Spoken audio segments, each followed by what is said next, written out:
Grab a cup of tea or listen as you go, ladies. This is your hour with Dr. Zoe, your life and relationship coach.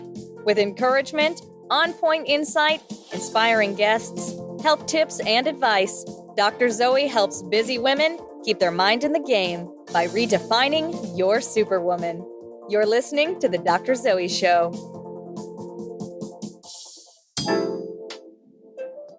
Hi there, I'm Dr. Zoe, and you are a woman who is strong and capable.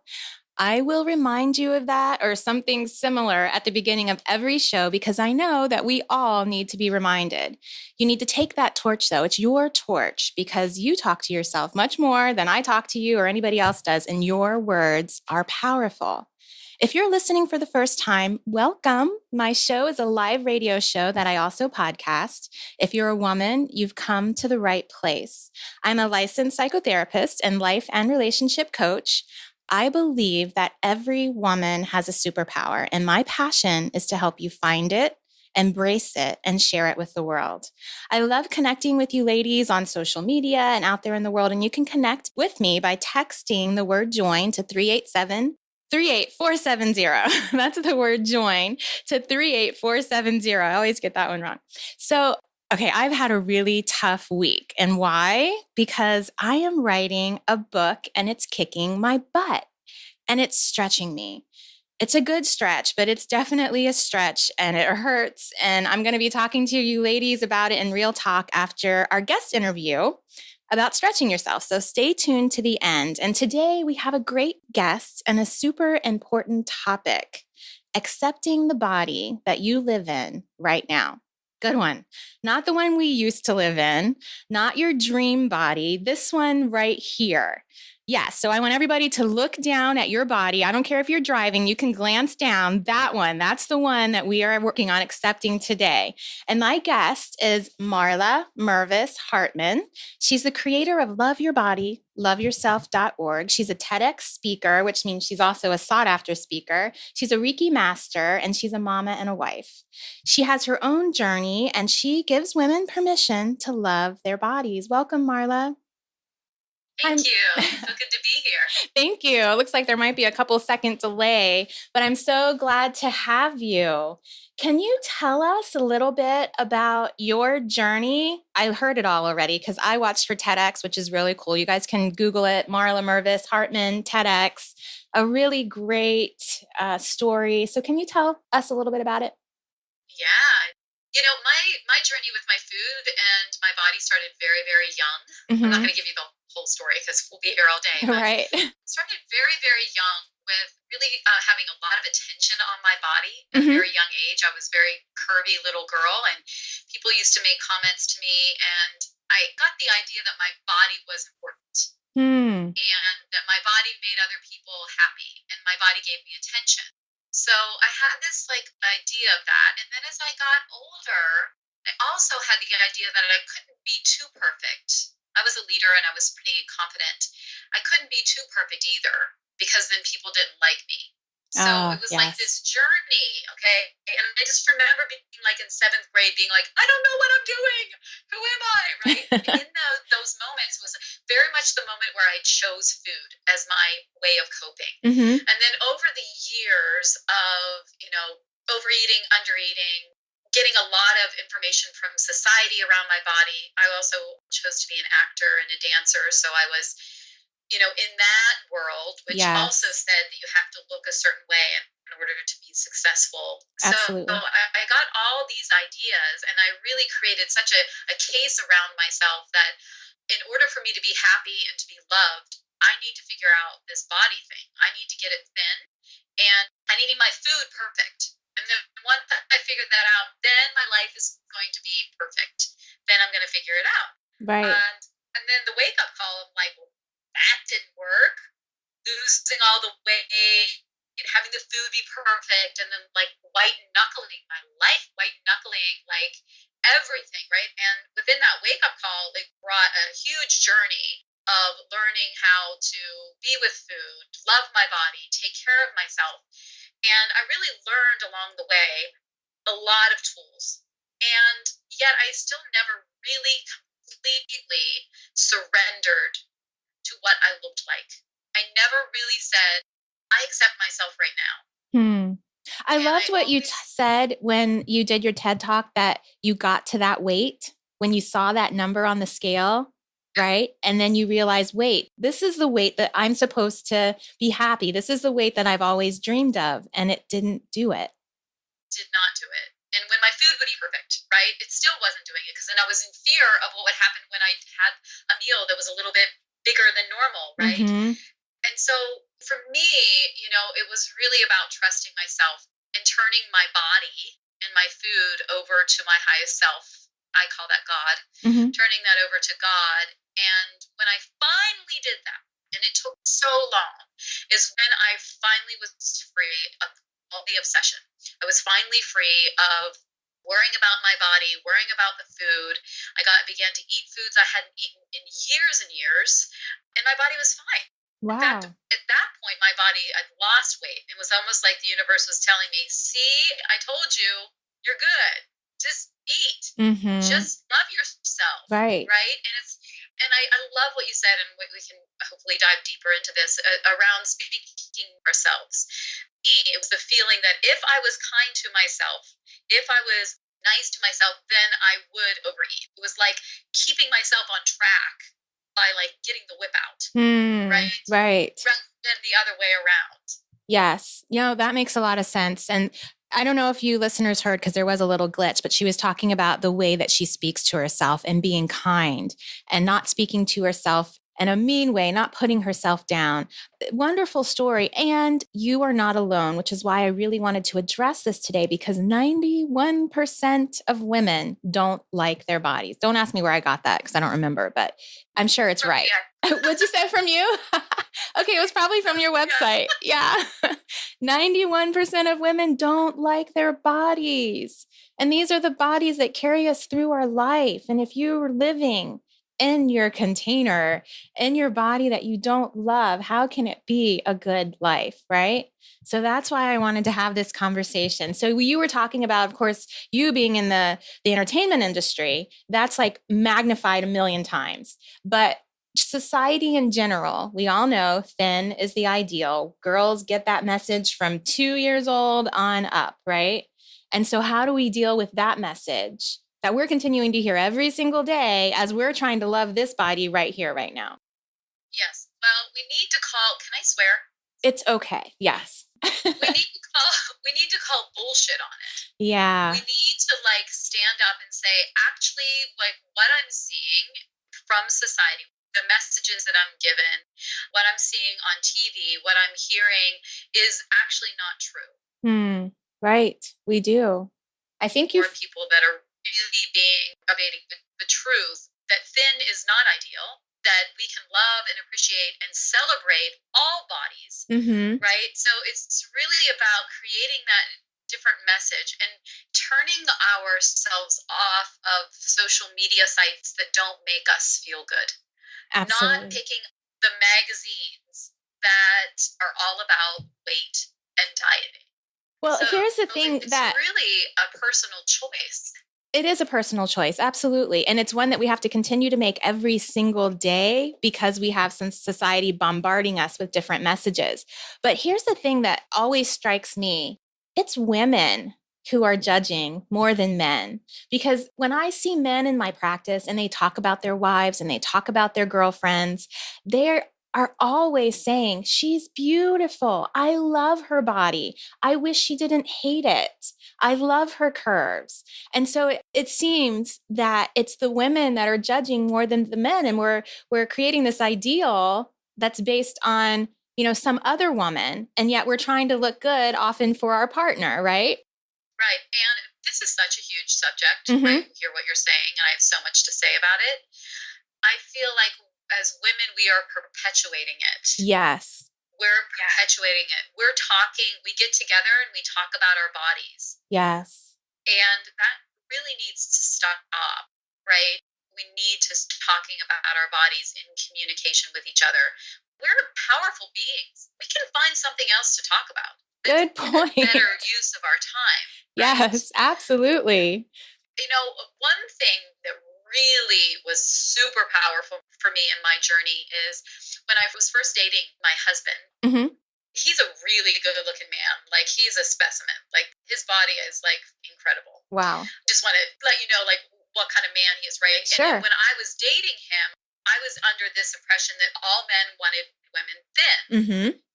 And here's this really good looking hot guy. So he obviously is going to want me to be thin. And so I'm probably not thin enough. Mm. And I remember he put his arm around me and he grabbed my ribs and he pulled on my flesh and he goes, "Oh, that feels so good.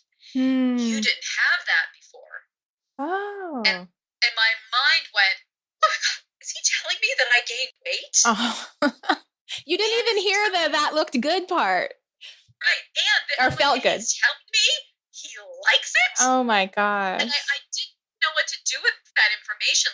I didn't know how to even digest that it was okay and he actually would like a body with more flesh on it. Mm-hmm. And it really began to shift something. It was like the blueprint that was given to me about my body isn't good enough, it's not thin enough, and men want thin bodies got completely shifted in that moment.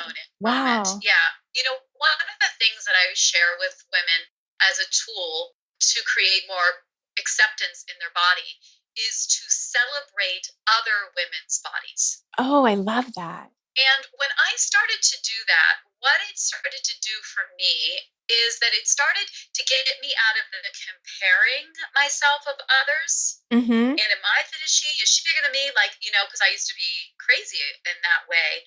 And I got to be like, oh, wow, look at her body. Wow, she's rocking it in that shirt with her belly hanging out, right? Mm-hmm. Wow, like, look at the women that I love in my life and all the different sizes that they are, and really honoring and celebrating. And what that does is it creates peace. Mm-hmm. It created peace for me, and it creates peace in your own self, and then it kind of sends this ripple out into the world that all bodies are supposed to be celebrated, rather than just the ones that we're told are the ideal. You know, I think that's a really good point, and I'm just thinking about putting it into practice. Because I think that that's one of those tricky ones where if you're starting to look at other women's bodies and celebrating it, that you have to be careful that you're not comparing. And so if you say something to yourself like, she is beautiful, I am beautiful, right? Making sure that you're recognizing that that is beautiful and this is beautiful as well. And, you know, I do that all the time. I'm always complimenting other women because I think women's bodies are just amazing and beautiful, all shapes and sizes. I love seeing a beautiful woman, and I will always say something to her or any woman. If I see something that really just strikes me, I'll be like, oh my goodness, that is gorgeous, or your teeth are beautiful or something. And women sometimes look at me like, oh, okay. But it's true. It's really true. And it doesn't have to be a comparison, but it can be she is beautiful and I am beautiful. Yes, that is so good. I'm glad that you added that to that because, often when it's not a celebration of other women, it comes from a place of judgment. Mm-hmm. When we're celebrating other women, we are like opening our heart, right? Right. And we're not comparing and contracting our heart. We're opening our heart and acknowledging that all women have some vulnerability about their bodies. Yes. And that's important to know too. All women do. It's every single woman, no matter how beautiful they are, no matter how perfect they seem on the outside, everyone has that vulnerability. And we've got to get rid of it. We've got to just let it go. But it's something that we do all struggle with. So we are talking with Marla Mervis Hartman. This is Dr. Zoe, and we will be back talking more about loving your body. See you in a second. People ask me, how do you have so much energy? I am not a coffee drinker, but I love the benefits of matcha green tea. More antioxidants than coffee and a smooth energy, not the jittery kind that lasts me all day long. Perfect for you supermoms too. I have searched the world over for that perfect matcha for my smoothies, and I have found it at Kiss Me Organics. You can get it too at kissmeorganics.com. Enter the promo code Dr. Zoe, DRZOE, for 10% off and free shipping. Experience the smooth, healthy, organic energy of matcha green tea. KissMeOrganics.com. Hi guys, it's Dr. Zoe. We are back with my guest, Marla Mervis Hartman, and we are talking about loving your body. We were just talking about kind of celebrating other women and celebrating ourselves by saying, she is beautiful, I am beautiful. I just love that. It's just so, empowering, I guess. So, Marla, how can people get a hold of you? Oh, yes, you can check out my website, which is loveyourbodyloveyourself.com. And you can find Love Your Body, Love Yourself on Facebook, and you can find me on Instagram, all that good Awesome. stuff. And do you work with people as a coach or mainly just? I do. Oh, awesome. I Okay. work with people as a coach, Mhm. one-on-one. I have a group program coming up in the beginning of 2018 called the Pleasure Plan, and then I do speaking and Great. workshops. Great. And you guys can check out her TEDx talk, and you can also just check out her website and you can get all the information from there.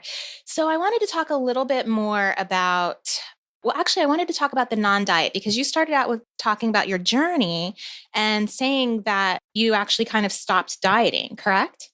Yes. Okay. Yes. And so would you say that you still do that? Is that a journey, or have things changed, or how is that working in your life? I'll address that in a moment. Uh-huh. But, so the thing is that we are in a diet culture. Yep. And we are told that we're supposed to watch our weight and diet, and it all goes back to this idea that we're supposed to be thinner and our body isn't good enough the way it is. Mm-hmm. Also, we're told that thinner means that you're healthier. Mm. Thinner means you have more control. Thinner Mm-hmm. means you're going to get more respect, right? Mm-hmm. And when we look at it, there's a great book, Health at Every Size by Linda Bacon, and it's a research-based book where she busts the myths on the idea that being thinner means that you're healthier. And she goes deep into different ways that having extra weight on you is actually healthier for you. Interesting. And with illness, with age, with like so many things. And it's so crazy because we're getting such wrong misinformation. messages. Yeah, the misinformation. We're really brainwashed into believe that we're supposed to be controlling our diet. We're supposed to be controlling our weight. And so when people say, I want to lose weight, I'm like, well, why do you? They're like, well, how can I be body positive and still want to lose weight? I'm like, well, why do you want to lose weight? Do you feel like you're not enough right now? And so the truth is that diets actually don't work. And we know this. We're told this also, that most people who go on a diet will then gain that weight back and then some. Correct. But what happens is we are told that everyone else can figure it out and we can't figure it out. So then there's this shame. There's this shame that's put in that I can't figure out my food. I can't do a diet. I'm not good at this. Oh, so then let's try another diet. Maybe it's that diet. Mm-hmm. That's the reason it's a $60 billion industry, is because it doesn't work. Right. If it worked, then we wouldn't have to try the other diet, right? I mean, it's absolutely. And people are seeing it as a temporary thing also. Like, I'll go on this diet for 60 days, or I'll be this crazy restrictive for this amount of time. And then when that time is up, because it's not a lifestyle that you can maintain, then you just go right back, right? And then you have the emotional component and you're feeling bad about yourself. And so diets, yes, in and of themselves don't work. And it's really good that you said that, because I struggle with the idea of, am I doing this for vanity or am I doing this for health? Because I am kind of what people would consider, a health nut. I work out a lot. I lift weights. I run. I'm very careful about I hate to say diet in the terms of restrictive, but diet in the terms of my lifestyle of eating. And I'm always questioning myself, is this about health or is this about vanity? So that's very good that you brought that up, because I think there's that balance, Well, there is, and that's a good thing. So let me just address this, and then see what happens when we're dieting is that we are restricting. Right. So we're restricting, and then the body, we white knuckle it, we use willpower, and then the body fights that, and then begins maybe the binge cycle then. So there's the restriction, there's the binging, there's the shame, and then there's start the whole cycle all over again, which is why diets don't work. And what I share with people is that if you want to change something about the way that you're eating, it has to go above and beyond losing weight.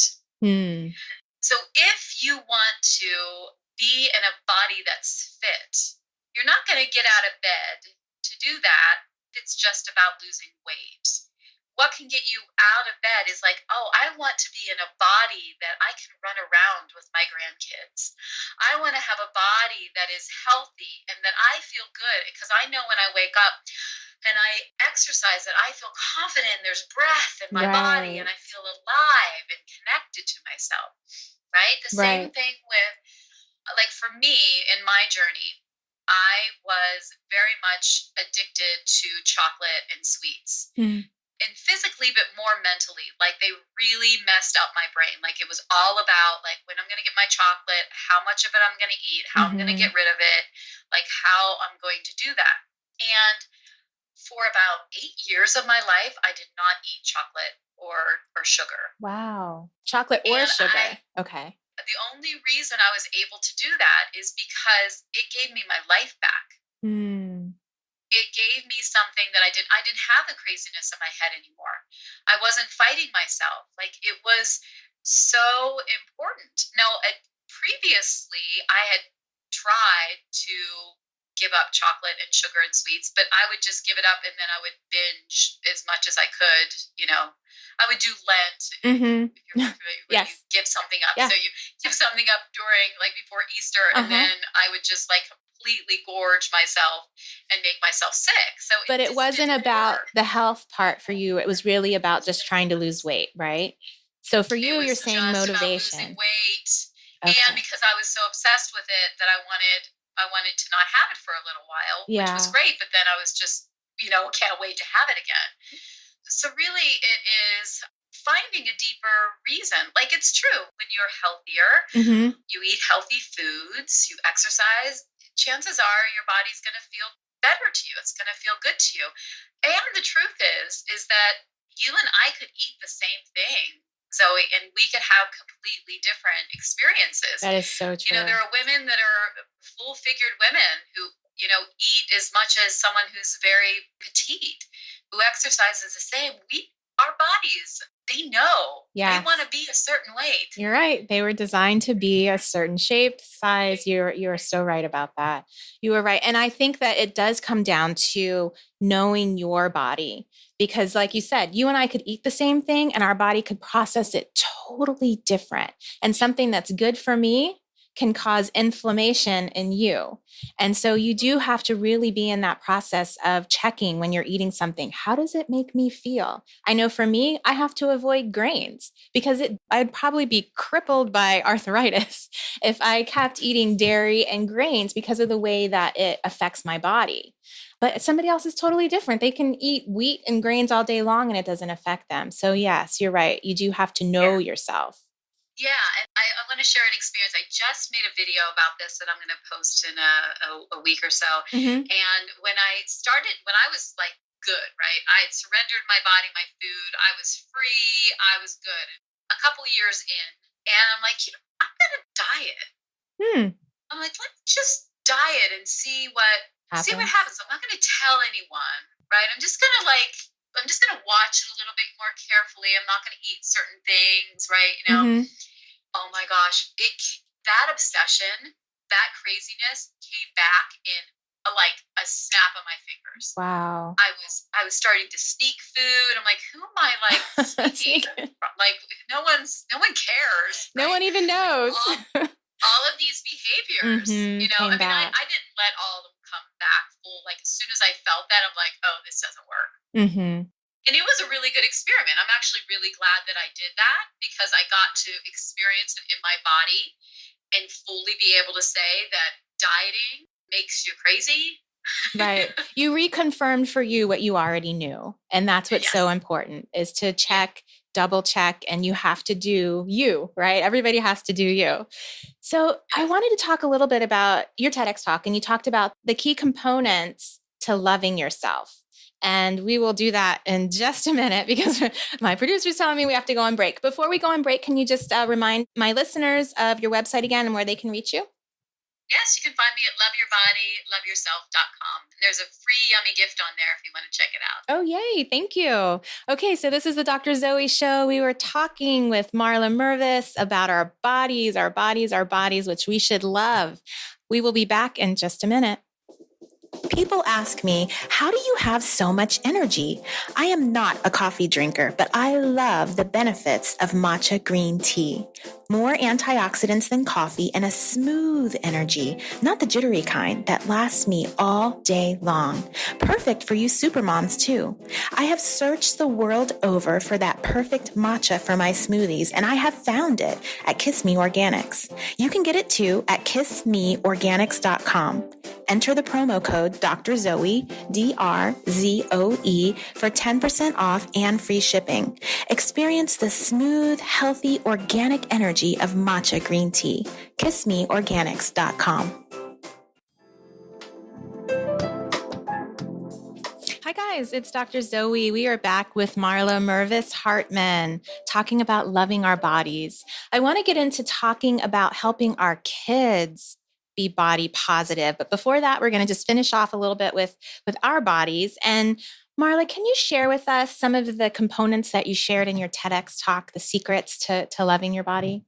Yeah. So what I'm very excited about is sharing with women, with men, is the idea that pleasure can help us to heal our relationship with our food, our exercise, with self-talk. So what we're given is this idea of no pain, no gain. And we have to work really, really hard in order to have the body that we want, that we have to work really hard in order to have the job that we want, the career, all these things.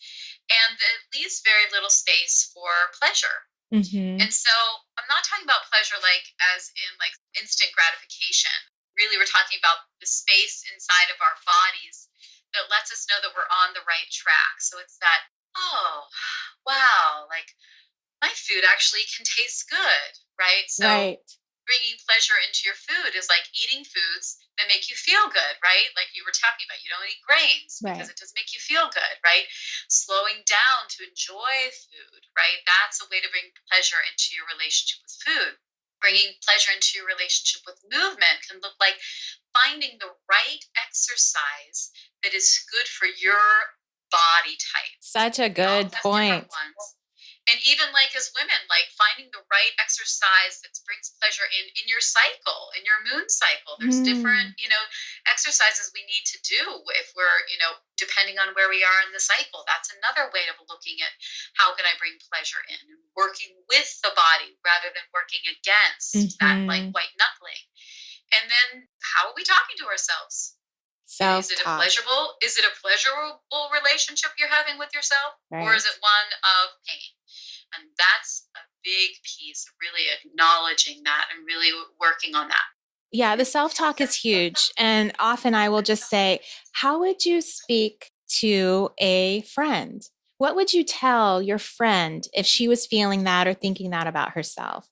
And if you can start really working on speaking to yourself as if you were your friend, it makes a big difference, because we often treat other people better than we treat ourselves. So yes, that self-talk is so important. And I loved what you said, because when you first started talking about self-pleasure and that kind of feeling, I think about taking a, hot bath, which is a rare thing, that I do. And probably most women who are super busy, it's like, okay, let's take a few minutes and actually sit and soak in a tub. Feels so good. But that's, that's self-pleasure. But then I also thought about what you said with exercise, that you have, just like with food and whatever type of food lifestyle you have, it has to be something that works for you.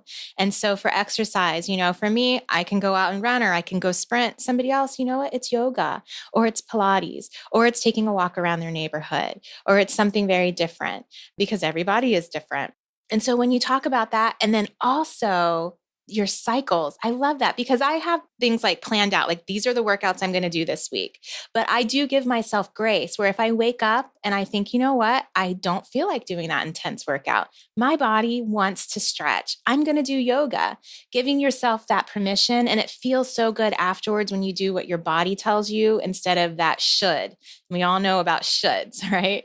Right. And what you said here is really important. Mm-hmm. You didn't say it, but you said it, is that you are listening. Yes. You actually have a breath, and you have a connection to your body and a conversation with your body. It's like the body's saying, please don't put me in that type of exercise today. And Mm-hmm. you have the connection to it and the relationship to it, that you're actually listening to it and you're saying, okay, that's how we become friends with our body. And that's how we work with our bodies. And that's how we bring in, like you said, what we're talking about here, which is bringing in pleasure.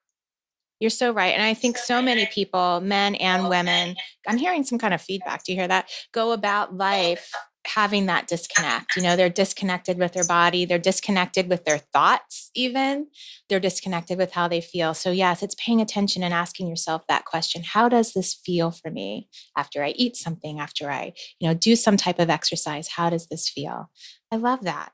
And you also said that people who love their bodies move them more. I love that. That's so true. And it makes sense because you're loving this body that you're in. And so you want to use it, right? Yeah, you want to be in it. Yeah. You want to connect with it. You Absolutely. want to move it. You want to love it up. Yeah. No, that's great. Good stuff. Thank you. So really that tip of listening to your body, not comparing and being you is so important. Thank you, Marla.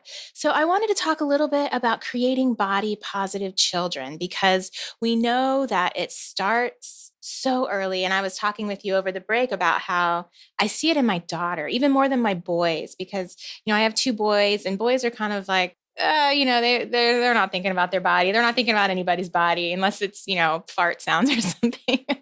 that fun 9-10-year-old where it's all about jokes and farts. But other than that, they're not concerned. But little girls, I see it so early in my 5-year-old. They're so conscious, and it's just society, speaks to them about, oh, you're so pretty, or, oh, I love your hair, or, oh, this, and they start to really pick it up, just like you talked about how you picked it up. So how do we really start to create body positive children? Well, one of the tools that I give people, what you just mentioned, is when you see a little girl or a little boy, it's really challenging to do this because they are so darn cute. Yes. Right? You Right. just want to be like, you're so cute. Yeah. Oh my gosh. But to not say something about what they look like, or the cute little dress that they have on, or how cute their hair is, but to acknowledge maybe the doll that they have in their hand, or ask them about school, or talk to them and acknowledge, wow, you must be really smart, or say other things. What kinds of things are you interested in? Yeah. Yeah. If you need to say something like, oh my gosh, you're cute. Like sometimes I'll just lean over to the mom and be like, she's so cute. I can barely, she's just so cute. Right. But to not say it to the little ones, not about not giving them attention. It's just about giving them a different type of attention. Teaching them what's important. So what's important is who you are, right? Not what the outside part looks like. Yes. Yeah. Now, this is the thing with raising body positive children, is that it's about the parents' relationship with their body. So with the women that I have worked with, and I had one client who, oh gosh, she really turned things around when she realized, I do not want my children to have the same relationship to their body that I do. I need to clean up how I talk about myself. I need to clean up the words I'm using around dieting. I need to talk about, health and not diet. And she had her mother-in-law say, oh, I can't go swimming. I can't put a bathing suit on. And she's like, no. She kind of nipped it in the bud. She said, no, we do not say that. That's not okay to say that to our kids. Like, if that's your truth, don't say it out loud to them. Keep it to yourself. Yes. Keep it to yourself until you can create another story. Yeah. It's just like, it gives this information like, if you look a certain way, you're not allowed to have fun. And also says, is there something wrong with my grandma? Right. Is my grandma, is she fat? Is that bad? Yeah. I thought she's beautiful. I love her. Yes. And that's a big piece. I can remember that as a young girl, just having someone who I loved say to me saying, you're beautiful. And she's like, oh no, honey, I'm fat. And it took something from me. It hurt my heart. And it made me think, am I wrong? There's something wrong with me that I think she's beautiful. Yeah. Like she's not. That is not beautiful. Her body actually is not beautiful. And she's not supposed to like it. And then what does that say about you, right? Exactly. Yes. Then what does that say about me? And so really if you want to create body positive children, it's great leverage to clean up your own relationship as parents. Your own relationship with yourself. How are you talking about dieting? How are you talking about your body? And then I just hear these like hell stories of like parents who are like telling their children that they're eating too much or keeping food from them. And I mean, that's the extreme, right? I'm not addressing those parents in this conversation because that's a whole other level of, okay, you really need to get some help. Right. But if you are like a mother who is, maybe struggled a bit or struggling yourself, like, and just really notice what it is that you're saying and what are you saying to your children. Oh, honey, you don't want to wear that. Your belly hangs over it. You don't want to do that. Like, really? Like, it's a belly. That's true. And I think, especially when we have conversations with our kids around the things we're eating, it needs to be focused on health. What is healthy to eat? What feels good in our body? Same thing with adults. What feels good in our body to eat? Not about the way it makes you look, but about, I don't know what those sounds are now. Yeah, some sounds coming through. But it's about how you feel when you're eating things and what are we going to do to make you, feel healthy. So I think that's super important. And then, I was thinking about my daughter because she's 5 and we were in my bathroom the other day and she was saying to me, I want to be just like you. And I looked at her, I was like, really? What part of me? And she's like, all of it. And it just really hit me how much she looks at me, and all of our kids do. And if, you're a woman or a father, listening, your child thinks the same thing about you. And so it's so important to remember that they're watching and they're looking and they want to be just like you. And if you speak negatively about yourself, then you're also telling them there's something negative about them. Thank you so much. I'm sorry, we're getting so much feedback. So we're going to go ahead and go, Marla. Thank you for coming and talking to us about this super important topic. And we'll be connecting with you on social media. Take care. And this is Dr. Zoe. We are on the Dr. Zoe Show. We've been having a really great conversation with Marla Mervis about loving our bodies. We'll be right back. And I'm going to be talking about some real talk. See you in a minute. People ask me, how do you have so much energy? I am not a coffee drinker, but I love the benefits of matcha green tea. More antioxidants than coffee and a smooth energy, not the jittery kind that lasts me all day long. Perfect for you supermoms too. I have searched the world over for that perfect matcha for my smoothies, and I have found it at Kiss Me Organics. You can get it too at kissmeorganics.com. Enter the promo code Dr. Zoe, DRZOE, for 10% off and free shipping. Experience the smooth, healthy, organic energy of matcha green tea. kissmeorganics.com. Hi guys, it's Dr. Zoe. I am back. We just had a really good conversation with Marla Mervis. You can get a hold of her at loveyourbodyloveyourself.com. And we were talking all about self-love. So my health tip for today: remember, your mind and your body are intimately connected. You can't have health in one without health in the other, and that is why I have a health tip segment. And healthy looks good or different on everybody, and so stop those comparisons. Remember, she is beautiful, I am beautiful. So my health tip today is about your mental and intellectual health. It is so important that we learn something new every day. Brain research has showed us that our brain grows when we learn, and growing meaning it grows connections. And those connections are important because our brain atrophies. Those connections drop off when we don't use it. So this is probably one of the, a good tip for busy people is this can be accomplished by reading a new topic for 30 minutes every day. But you should also do something new regularly because you're using all of your senses when you're doing something that includes body and mind. So you're firing up all those senses when you're doing both. So for me, audiobooks are my go-to, but I also like a nice hard book in my hands from time to time as well. So for busy women, audiobooks are great. And maybe that book beside your bed at nighttime is a good thing that you can kind of just open up because we know devices aren't good before bed, right? So before bed, maybe keep a book by your bed and read for just a few minutes, working on stretching that brain. So for real talk, if you're just tuning in, This is Dr. Zoe, and this is Real Talk, where I generally answer questions from my listeners and share my own musings and encouragement. Please reach out if you have some questions you'd like me to address on the show. Today, I'm just going to be talking, but if you do have questions, reach out. I'm going to answer them. All questions are anonymous. I take your confidentiality very seriously as if you were my own client. So you can email questions to Zoe at drzoeshaw.com or connect with me on any of my social medias. So my health tip goes really well with my real talk today because it's all about stretching yourself. For some reason, as I talked earlier, I thought that it would be a really good idea for me to write a book. I still think it's a really good idea in theory, but it's one of those bucket list things. I've always wanted to write a book. Most of you know I do blog, but right now I'm writing this book to share my story with my audience and my tribe in hopes that it encourages and strengthens and maybe even heals you.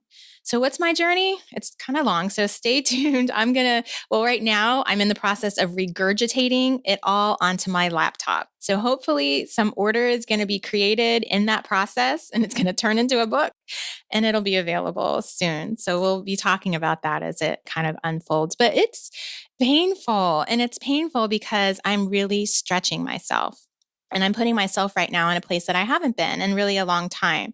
So I talked to you guys before about how I discovered that one of my superpowers is encouragement. And I do want to continue to talk to you ladies about how you discover your superpowers and live in them and, share them with the world. But another one of I don't even know if you want to call it a superpower, but it kind of is. It's a talent I have, is stretching myself.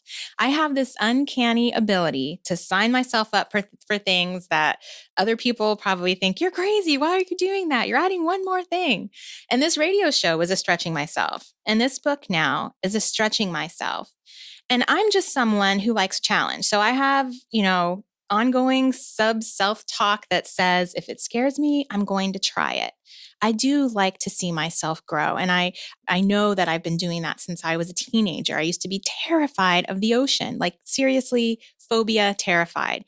And I would make myself keep getting in it so that I could really work on that for myself. Same thing with public speaking, believe it or not. I have been terrified of public speaking, and yet I always put myself into a position, here I am talking on the radio, where I have to do it because I don't like that I let fear sometimes control me. I want to control it. But I realize that not everyone out there is like me. Some people have a healthy dose of sanity and caution, and that's good for them and that's good for our society. So not everyone has to be like that, but I also know that everyone can stretch themselves in some way. So remember, it's not about comparing. It's not about trying to be like me or anybody else. It's about you. And it's about how can you stretch yourself. So you might be thinking, look, woman, I'm already overwhelmed, I'm exhausted, and now you're telling me I'm not doing enough? No, that's not what I'm saying. You are enough, and you are doing enough, and you can still stretch. I'm not asking you to take on an extra task. I'm asking you to look at what you're already doing in your life. And stretching yourself can give you a new view of the world. It engages you and it actually energizes you when you do something different. Remember those neurons that are firing and connecting in your brain. And I know you all know that we only use 10% of our brain in most of our daily activities, right? And as we get older, we're not in school, we're not doing a brand new job. And so naturally, nothing gets stretched and things atrophy. So what are the little ways that you can stretch yourself? You can try a new food when you go to a restaurant. Really, what's the worst that can happen? You don't like it. It'll be okay. You'll eat again, right? You can start to look at failure as a friend and a teacher. I love that one because I love that saying, fail forward. And when you are finally, and I say finally because it takes a while, when you are finally able to not fear failure, you open your world up in just an amazing way. When you're willing to just look dumb and you're willing to put yourself out there knowing at least I tried, It's amazing. And of course, like I said, it is energizing because you're not always going to fail. If you start something, yeah, maybe you're going to suck. And I always say, if you're starting something new, expect it to suck, and that's okay. It doesn't mean you shouldn't be doing it, but you're not always going to fail. You're going to have some really beautiful wins. So another one is ask questions. Be curious. There's so many questions that I know people must have because I ask questions all the time. And I remember when I was in grad school, I was always asking way too many questions and people would put their head down like, can she stop asking? I want to get out of class. But ask questions. That's how you learn. That's how you stretch. That's how you grow. So here's some big ones, big ways that you can stretch yourself. Now, if you notice, I haven't really told you anything extra task-wise that you need to do. This is really all mental, right? That you can do in your everyday life. Here's a big one, forgive. Now that's a big stretch, and it really will make you look at the world differently. When you're able to forgive, you release. So whether it's forgiving yourself, forgiving somebody else, forgiving makes you look at the whole world differently. And here's another one, go with the flow. So when I talked about, the brain atrophying, we get into these routines. We do the same thing every day. The thing, our talents and the things that we do, we're so used to doing them that we don't utilize a lot of energy. So when things change, sometimes we might kind of tense up like, oh, no, this isn't okay. I have to get back to my norm. And I'm saying, you know what? No. When something happens, when there's an opportunity, instead of stopping yourself, instead of resisting it, go with it. See what happens. You don't know where in the world you're going to go and all the amazing things that might happen. So don't resist it.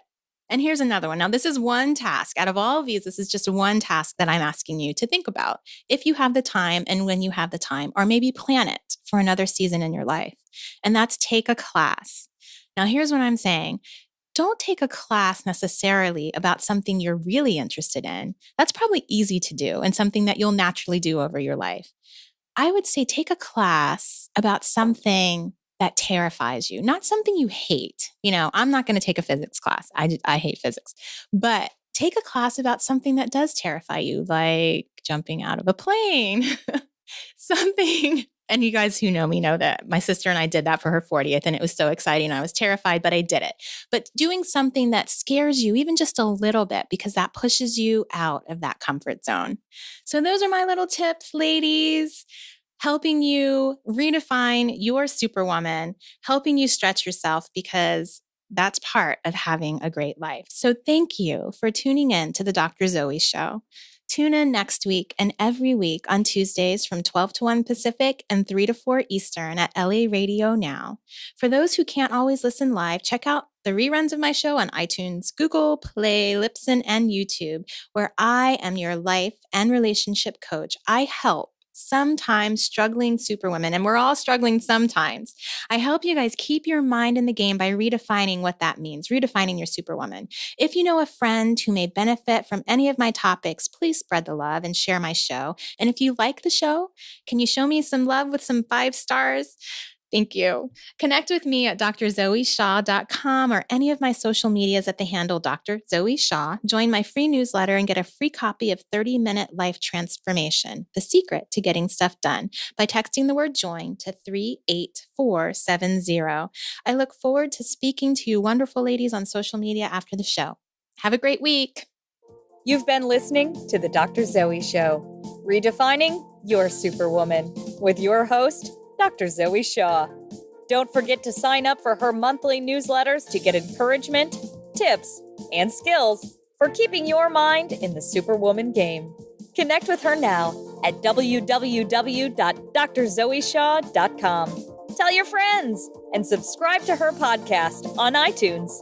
Join us next time for another edition of The Dr. Zoe Show.